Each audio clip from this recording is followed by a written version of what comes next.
ગીર સોમનાથ જિલ્લાના તાલાલા તાલુકામાં પ્રાચી તીર્થની નજીક આવેલું ભીમદેવળ ગામ.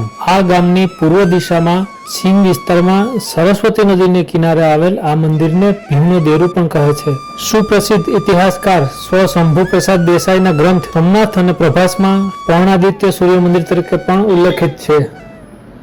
ગામ લોકોના કહેવા મુજબ આ મંદિર પાંડવોના વનવાસ દરમિયાન ભીમે એક રાતમાં ઉભું કર્યું પણ મંદિરનું બીડું ચડાવવાનું બાકી રહી ગયું. સ્વાગત દ્વારમાં સૂર્યપત્ની રજની અને નિષ્પ્રભાની સ્વાગતમાં ઉભેલી સુંદર પ્રતિમાઓ છે. એનું શિખર નાગર શૈલીનું છે. મંદિરના ગર્ભગૃહમાં કોઈ મૂર્તિ સ્થાપિત કરેલ નથી. 1965 થી ગુજરાત સરકારે આ મંદિરને રક્ષિત જાહેર કરેલ છે. આ મંદિર ઈસુની 9મી સદીમાં બંધાયેલું જણાય છે. કાળની થપાટો લાગતા હાલ આ મંદિર જીર્ણ હાલતમાં જોવા મળે છે. આ ઐતિહાસિક મંદિરને સાચવણીની જરૂર છે. કદાચ એવું બને આવનારા થોડા વર્ષો બાદ આ મંદિરનું અસ્તિત્વ પણ ન રહે. એનું અસ્તિત્વ છે ત્યાં સુધીમાં દર્શન કરી લેવા. આ મંદિરથી થોડે દૂર નદીને સામે કાંઠે 5 નાની નાની દેરી પણ જોવા મળે. તેમાં પણ કોઈ મૂર્તિ નથી.